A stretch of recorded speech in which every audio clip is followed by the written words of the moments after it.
पावें, प्रयास हमारा, सफलता लाडली लाल की कृपा से। विषयों का इतना प्रबल आकर्षण होता है कि जो मंद बुद्धि हैं या मूढ़ बुद्धि हैं उनकी तो कोई बात ही नहीं है। जो शास्त्र ज्ञान संपन्न है, बलात् विषय इंद्रियों को आकर्षित कर लेते, उनके भी। समझदार जो हैं, ज्ञानी जन जो हैं, आत्मबोध संपन्न अलग बात हो गई, शास्त्र ज्ञान अलग बात है। ज्ञानी से संबंध यहाँ शास्त्र ज्ञानी से है, स्वरूप बोध से नहीं है। जैसे भगवान ने श्रीमद् भगवद गीता जी में कहा, श्रद्धावान लभते ज्ञानम। अब ये बोध संपन्न ज्ञान नहीं है, अभी उसे मार्ग का ज्ञान हुआ। अब वो अपनी इंद्रियों पर शासन करके जितेंद्रिय हुआ। श्रद्धावान लभते ज्ञानम तत्परः संयतेन्द्रियः। अब जब जितेंद्रिय हुआ, अब जो बोध हुआ उसे आत्मबोध कहते हैं। यही परम शांति का स्वरूप है। श्रद्धावान लभते ज्ञानम तत्परः संयतेन्द्रियः ज्ञानम लब्ध्वा पराम शांति मचिरेणाधिगच्छति। अब जो ज्ञान प्राप्त हुआ वो स्वरूप बोध है। स्वरूप बोध जिसको हो गया है तो वहां कोई गुंजाइश ही नहीं है, न विषय की, न इंद्रियों की, न मन की। नहीं स्वात्मा रामम विषय मृग तृष्णाम भ्रमयति। आत्मबोध प्राप्त हुए महापुरुष के हृदय में किंचन मात्र कभी कोई भी यहां से लेकर ब्रह्मलोक तक का भोग वैभव आकर्षण ही नहीं पैदा कर सकता। ये बोध संपन्न महापुरुष की स्थिति होती है। नहीं स्वात्मारामम विषय मृग तृष्णाम भ्रमयति। आत्माराम पुरुष कभी विषय मृग तृष्णा में भ्रमित नहीं होता। पर यहां जो ज्ञान का शब्द है वो शास्त्र ज्ञानी का है, अभी बोध नहीं हुआ है। तो कह रहे हैं हृते बुद्धिमानोपि नरो हारिभिरिंद्रियैः। जो शास्त्र सिद्धांत को जानते हैं, जिन्हें शास्त्रों का ज्ञान है, उनकी भी इंद्रियों को विषय खींच लेते हैं। इतने बलवान विषय हैं। जहां इंद्रियां विषयों की तरफ आकर्षित हुई तो इंद्रियां इतनी बलवान हो जाती है कि वो मन को खींच लेती है। और जहां मन इंद्रियों के साथ भोग में विचरण करता है वहां बुद्धि भ्रष्ट हो जाती है। भ्रष्ट माने अपने सतमार्ग से गिर जाती है। इसलिए विचार शक्ति को प्रबल रखो। ऋषिजन महाराज युधिष्ठिर को समझा रहे हैं, विचार शक्ति को प्रबल रखो। ये विचार विवेक से होता है और विवेक साधु संग से होता है। जिसको सत्संग के द्वारा विवेक प्राप्त हो गया वो विचार करता है कि जिन भोगों के लिए हम लालायित हो रहे हैं, उन भोगों को कोई बहुतायत में भोग रहा है पर वो भी अशांत है, उसकी भी और भोग भोगने की तृष्णा है। इसका तात्पर्य सुख नहीं है। अगर सुख होता तो हृदय कृतकृत्यता का अनुभव करता कि जिस भोग को हमने चाहा उसे भोगा, तो अब कछुनाथ न चाहिए मोरे। अब नहीं, भोग लिया, देख लिया, बड़ा सुख है, लेकिन आज तक कभी किसी को ऐसा अनुभव नहीं हुआ। बस बार बार भोगने की इच्छा, नवीन भोग भोगने की इच्छा, ये विचार लुप्त हो गया। यहां कहते हैं विमूढ़ संज्ञो, मूढ़ता उसके हृदय में जागृत हो जाती। जो शास्त्र ज्ञानी, साधारण पुरुषों की बात नहीं कह रहे। ज्ञानी नाम अपि चेतांश देवी भगवती ही सा बलादा कृष्ण मोहाय महामाया प्रेक्षति। इसी की टीका गोस्वामी श्री तुलसीदास जी कहते हैं, जो ज्ञानिन कर चित अपहरई बरियाई विमोह बस करई। विमोह माने मूढ़ता। विमूढ़ संज्ञो दुष्टास्वई रुद्भ्रांतैरिव सारथी।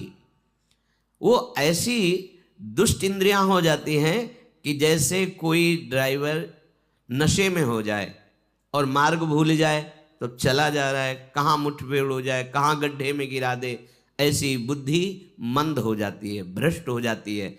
अब उसको यही लगने लगता है कि ये तो कहने वाली बात है कि भजन में सुख है, आराधना में सुख है, सुख तो भोगों में ही है। ऐसी विमूढ़ता छा जाती है। इसलिए जो ज्ञानी पुरुष जनेन्द्री और रसेंद्री के भोगों में लगे हुए हैं, बहुत ध्यान देने योग्य बात कह रहे हैं।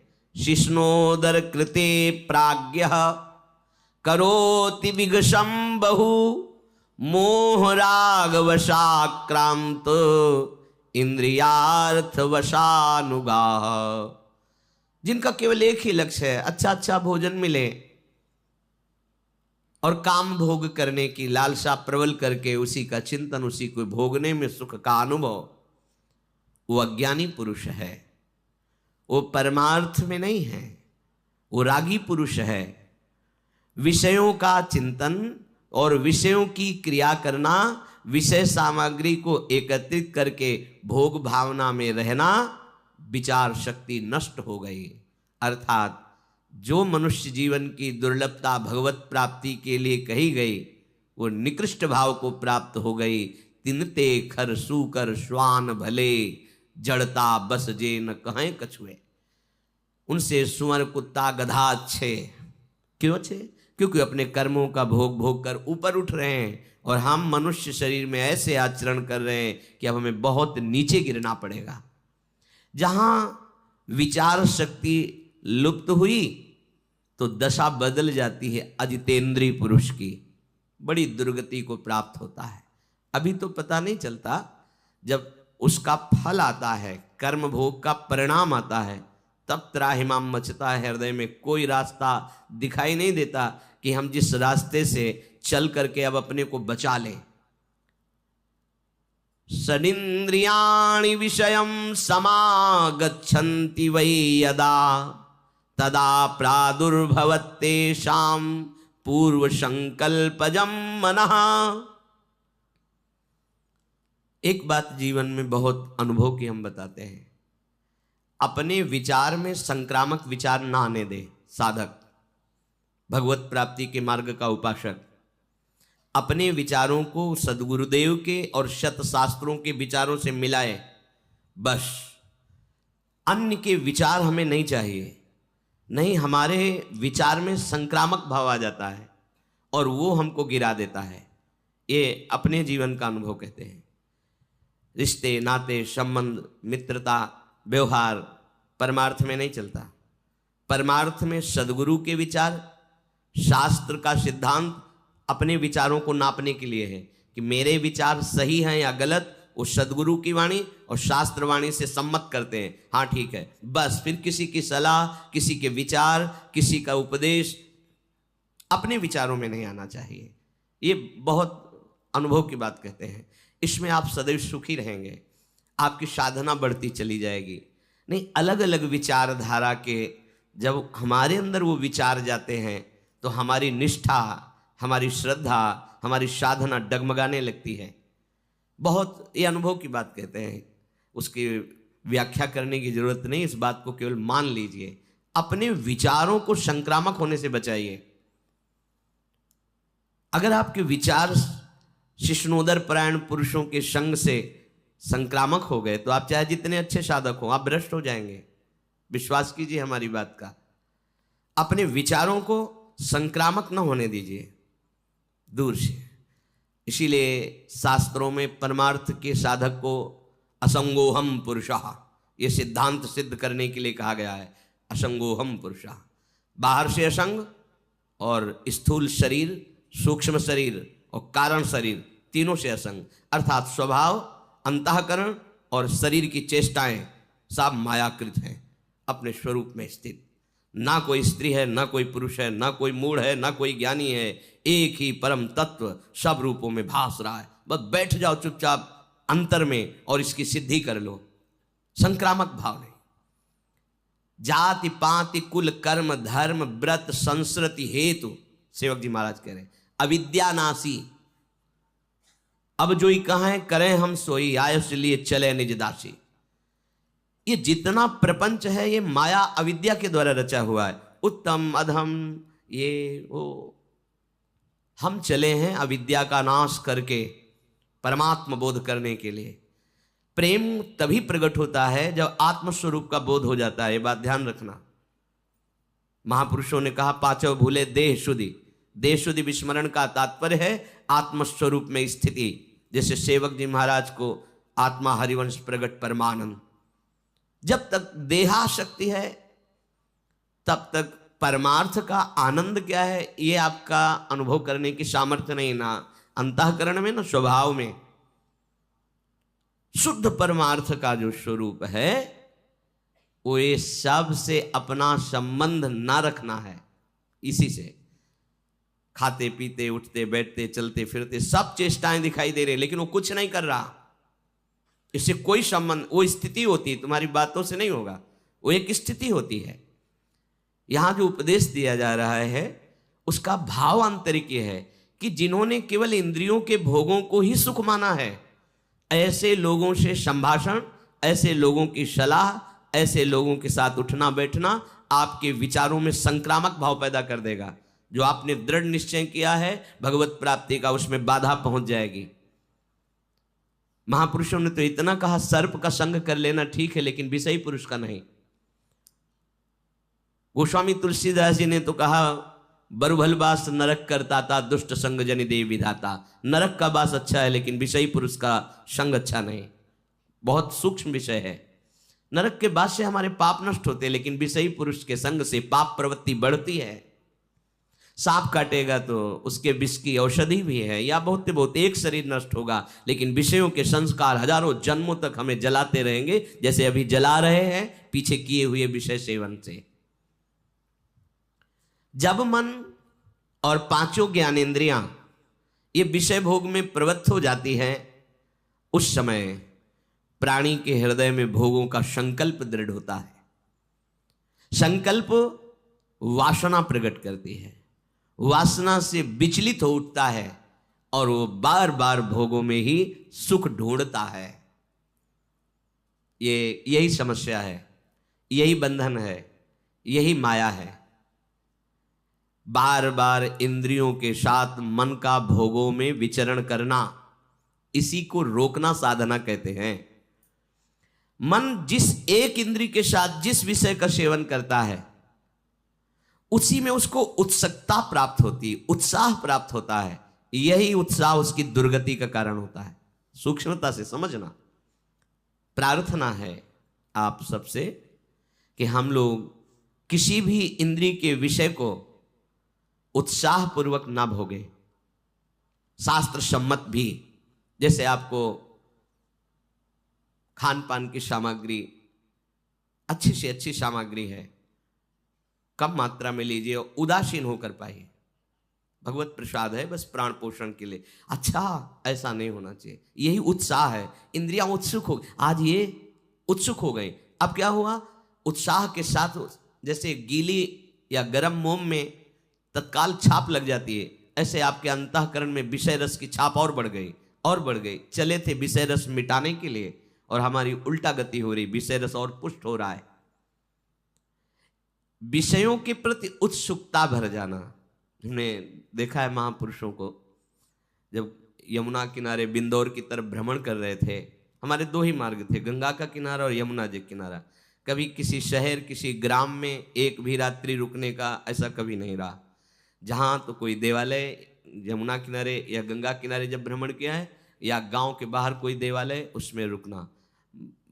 तब तक जब तक वृंदावन धाम में श्री जी ने कृपा नहीं, तब तक कभी भिक्षा नहीं मांगी। आकाश वृत्ति का ही आश्रय लिया। जो हमारे पास स्वयं आ जाएगा हम उसको पाएंगे, अन्यथा मांगने का शब्द नहीं था। क्योंकि यौवन अवस्था थी, नगर में प्रवेश होने से हमें डर लगता था, किसकी क्या भावना है, कैसा है। तो गंगा का किनारा हमारे लिए या यमुना किनारा। तो वहाँ एक परमहंस जी मिले, बड़ा दिव्य स्वरूप, कांतिमान तेजो में, एक अचला केवल नीचे, एक झोली जिसमें छांदोग्य उपनिषद, चश्मा और छड़ी, बस वही अचला ऐसे मच्छरों से बचाने के लिए ओढ़ लेते। दो लंगोटी, एक अचला, एक छड़ी, एक चश्मा, छांदोग्य उपनिषद। ऐसा वैराग्य की देख के एकदम चित्त आकर्षित हो गया।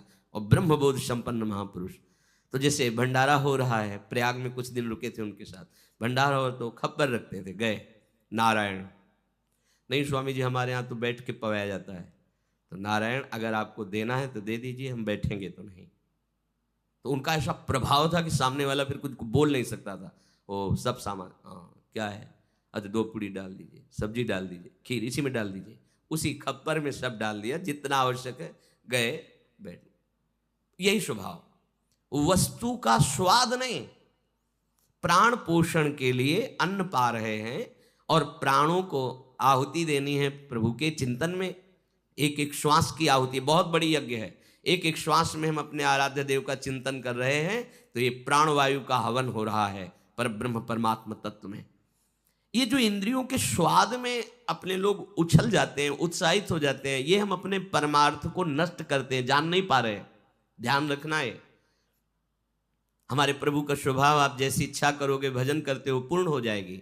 जो इच्छा करी हो मन माही, हरि प्रसाद कछु दुर्लभ नाही। तुम जो चाहोगे मिलेगा। लेकिन बाबा जी बने हैं या परमार्थ मार्ग के पथिक बने चाह मिटाने के लिए, चाह को पुष्ट करने के लिए, चाह बढ़ाने के लिए नहीं। इसमें आपको हट करना पड़ेगा। अलग अलग स्वाद लेने की चेष्टा छोड़िए। यही चेष्टा तुम्हें और इंद्रियों के भोगों में फंसा देगी।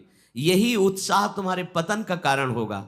भोग के लिए उत्साह होना ये परमार्थ विहीन अंतःकरण का लक्षण है। परमार्थिक का जो अंतःकरण है वो उत्कंठा पूर्वक भगवत चिंतन के लिए उत्साहित रहता है। अगर हमारा हृदय भोगों के लिए उत्साहित है तो तुम्हें जलन नहीं होती, तुमको क्लेश नहीं होता कि हम अपने मार्ग से विमुख उत्साह कर रहे हैं। जथा लाभ संतोष सदा काहू सो कछ न चाहूंगो। कोई कच्चा पक्का ये वो कोई मतलब नहीं है। भाग्य प्रारब्ध के अनुसार या प्रभु के विधान के अनुसार जो है उसको उचित रूप, हाँ 2 रोटी डालिए, सब्जी डालिए, बस प्राण पोषण करना है और भगवत तत्व में लीन होना है। खा पी के खूब भोगों को थोड़ी भोगना है। और गृहस्थ धर्म में भी आवश्यकता अनुसार भोगों के सेवन का आदेश है। अगर आवश्यकता से विपरीत चेष्टा करोगे आहार विहार की तो विपरीत चेष्टा फिर आपकी अन्य इंद्रियों की होगी, वो अधर्म हो जाएगा। चाहे जो कोई हो, अध्यात्म सुख लेना है तो इंद्रियों के भोगों में उत्साह न रखते हुए केवल प्राण पोषण या भगवत आज्ञा का पालन करने के लिए, चाहे वो गृहस्थ हो या विरक्त हो, जैसा शास्त्र सिद्धांत है उसके अनुसार चले। उत्साह पूर्वक भजन करने में वृत्ति लगनी चाहिए। अधिक से अधिक, वो 11 माला जपता है तो हम 21 माला जपे, 51 माला जपे, अधिक से अधिक उत्साह हो। नाम कीर्तन में, वाणी गायन में, संयम में, कम सोने में, कम खाने में, कम बोलने में, इसमें उत्साह हो। उत्साह पूर्वक प्रपंच वार्ता करने में, प्रपंच चिंतन करने में, भोगों को भोगने में, यह अध्यात्म मार्ग के पथिक का लक्षण नहीं। सबके अंदर इंद्रियों का विषयों के प्रति आकर्षण और उत्साह रहता है। इसी को नष्ट करना साधना है। मना कष्टानि इंद्रियाणि प्रकृति स्थानि कर्षति। उसी को उल्टा करना है हमको। प्रकृति की तरफ नहीं, परमात्मा की तरफ आकर्षित करना है। तो कमर कस के जब इस मार्ग में तुम चलोगे तो तुम्हें सहयोग मिलेगा, आराध्य देव का, गुरुदेव का बल मिलेगा और उसी बल से हम आगे बढ़ते हैं। तो मन जिस इंद्री के विषयों का सेवन करने जाता है उस विषय में वो उत्साहित हो जाता है। सब देखो हृदय में, और वही उत्साह दृढ़ चिन्ह बना देती, संस्कार बना देती भोग के। और भोग उपभोग में प्रवृत्त होते होते वो अपने स्वरूप को भूल जाता है, उद्देश्य को भूल जाता है। ऐसा होता है। ततः संकल्प बीजेन कामेन विषयेषु भी विद्धा पतति लोभाग्नौ ज्योतिर्लोभात् पतंगवत। अब उसका संकल्प पे संकल्प बनता रहता है भोगों का। आज ये भोगा, कल वो भोगेंगे, ऐसा अगर मिले तो अच्छा है, ऐसा भोगे तो अच्छा है। अब वो संकल्प विषय रूपी बाणों से अंतःकरण को बींध देता है, कसक्त जलता रहता है हर समय। भोगते हुए भी भोग की इतनी वासना बढ़ जाती है कि इंद्रियां काम नहीं करती और तृष्णा बढ़ गई। कितनी दुर्दशा। बोले वो ऐसे नष्ट हो जाता है जैसे पतंगा तेज के आलिंगन करने के लिए भस्म हो जाता है दीपक में या अग्नि की लौ में जाकर के। एवं पतति संसारे तासु तास्विहि योनिषु अविद्या कर्म तृष्णाभिर भ्राम्यमाणोथ चक्रवत। अब ये चक्र चल गया। भोग भोग से संस्कार, तृष्णा, वासना, कामना, इस प्रकार ये अविद्या और भोग कर्म का तृष्णा द्वारा ऐसे चक्र की रचना हुई कि अब वो संसार में बार बार नीच योनियों में जन्म लेता रहता है और महान दुख प्राप्त करता है। ब्रह्मा से लेकर तृण पर्यंत प्राणियों में, जल में, भूमि में, आकाश में वो बार बार जन्म लेता है, पर वो परमानंद की प्राप्ति नहीं कर पाता है। ये अविवेकी पुरुष की गति है। सुनो, विवेकी पुरुषों की गति क्या होती है? जिसने ये निश्चय कर लिया है कि इस जन्म में मेरा कल्याण निश्चित है, मैं अब मोक्ष चाहता हूं, मुक्त होना चाहता हूं इन भोगों से, मैं भगवत प्रेम चाहता हूं, ये विवेकी पुरुष की चाह है। वेद की आज्ञा है कि यह कर्म करो और यह कर्म ना करो। अतः जो धर्म पूर्वक गुरुजनों की आज्ञा का पालन करने के लिए अहंकार से नहीं, अहंकार शून्य होकर कर्तव्य गुरुदेव की आज्ञा का पालन करने के लिए करता है, अनुष्ठान करता है, वो विवेकवान कहा जाता है। हम जो आचरण कर रहे हैं अपने बल से नहीं कर रहे, अपनी गुरु कृपा से कर रहे हैं। हम जो कर रहे हैं वो हमारा संकल्प नहीं है, हमारे गुरुजनों का आदेश है कि आपको ऐसा जीवन, ऐसी दिनचर्या, उन्हीं के बल से, उन्हीं के आदेश से, तो अहंकार होगा ही नहीं, क्योंकि हम करता ही नहीं है। अगर हम करता होते तो पहले कर लेते। अब जो हमारे द्वारा हो रहा है ये हमारे ऊपर गुरु कृपा है, हमारी लाडली की कृपा है। सदैव अपने आराध्य देव का नाम जप और आराध्य देव संबंधी सदग्रंथों का अध्ययन, और अपने पास जो सुख सामग्री है वो मेरी नहीं है, वो सेवा के लिए है। और आए हुए प्रत्येक आंतरिक और बाह्य कष्ट को सहना, आंतरिक कामादि वेदना को, बाहर से गाली, निंदा, प्रतिकूलता, अपमान। कल एक उपासक प्रश्न करते समय रो दिए कि जब से मैंने भक्ति शुरू की तो कोई रिश्तेदार, कोई संबंधी, परिवार वाला हमें प्यार ही नहीं करता। वो दुख हम आपसे कह रहे हैं, क्या करें अब हम? ये तो भक्ति का फल है। आपको तो नाचना चाहिए, आनंदित होना चाहिए। आपको धीरे धीरे प्रभु अपने में ला रहे हैं, अनन्य बना रहे हैं। मायाकृत जो मोह आकर्षण है वो अपने आप छूट रहा है, ये तो कृपा हो रही।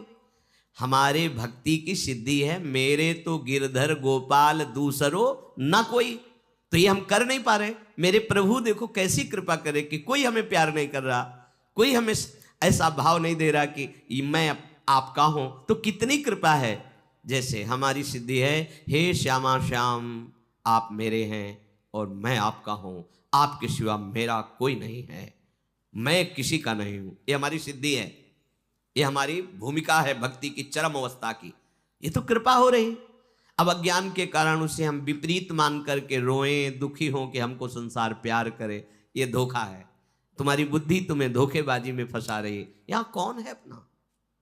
मेरा प्रभु इतना छलिया है कि वही विविध रूप रख करके छुपा छुपी का खेल कर रहा है। मुझे केवल पहचान रहा है, आप ही हो, आप ही हो, आप ही हो। बस जीवन मुक्त हो गए।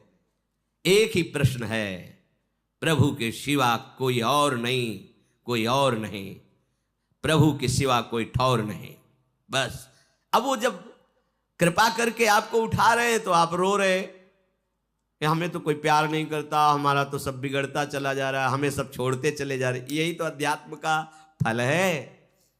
वैसे ही सब छोड़ देंगे तुम्हें, तुम किसी को साथ नहीं रख पाओगे, कोई तुम्हें साथ नहीं रख पाएगा। अंत ही तो ही तजेंगे पामर, तू न तजय अब ही ते, मन पछतई है और शर्मीते। तो जो आंतरिक क्लेश और बाह्य क्लेश, इनको सहना और अपने प्रति जो कोई अपराध करे उसे क्षमा करना, दंड देने की भावना ना होना, सदैव सत्य मार्ग का अनुसरण करना, मन और इंद्रियों को निर्विषय करना, ये है विवेकी पुरुष का लक्षण, ये है विवेक मार्ग। जो निष्काम भाव से ऐसा अनुष्ठान करे तो बहुत जल्दी उसको मोक्ष पदवी प्राप्त हो जाए, भगवत साक्षात्कार हो जाए। यदि सकाम भाव से करे तो सारी कामनाओं की पूर्ति हो जाए, फिर भी निष्कामता आएगी, क्योंकि भागवतिक मार्ग है। अगर इन्हीं कर्तव्यों का अभिमान युक्त पालन किया जाए तो पतन होने की संभावना है। पूर्णतया तुम्हारा कोई संकल्प नहीं होना चाहिए। संकल्प आराध्य देव गुरुदेव का कर्तव्य रूप में जो मैं उपदेश मिला है उन्हीं के बल से पालन कर रहे हैं। बस ये बात समझोगे तो कभी अहंकार नहीं आएगा। चाहे सत संकल्प हो चाहे असत संकल्प हो, संकल्पों का करना ही बंधन कारक है। सत असत दोनों संकल्पों को शांत हो जाना। संकल्प रहित हृदय ही जीवन मुक्त महापुरुष है। कोई ना सत संकल्प है ना असत संकल्प है। जो सत है उसका संकल्प क्या, वो तो सत है ही। पूर्णतया संकल्पों का शांत हो जाना, इंद्रियों का भली प्रकार से वश में कर लेना, कभी भी किसी को कष्ट ना देने की भावना होना, सदैव गुरु की सेवा और आज्ञा में संलग्न रहना, साधन उपयोगी ही आहार करना, साधना में बाधा ना पहुंच जाए। एक खुद के अनुभव की बात है। जब सात्विक भोजन दाल रोटी पाई जाती है और इतना नहीं अधिक मात्रा में कि वो हमें प्रमाद में लगा दे, तो भजन अच्छा होता है। और जब बहुत अच्छे अच्छे जो पदार्थ कहे गए वो पाए गए हैं, तो देखा गया है कि बुद्धि भजन में कम लगती है और नाना प्रकार की प्रापंचिक वृत्तियां जागृत होती हैं। एकाग्रता पूर्वक देखा अंतःकरण में कि जब जिनको अच्छे पदार्थ कहते हैं वो जब खाए जाते हैं तो बुद्धि रजोगुणात्मक होकर प्रापंचिक चिंतन में उत्साह बढ़ाती है। और जब सात्विक भोजन कम आहार किया जाता है तो भजन में निरंतर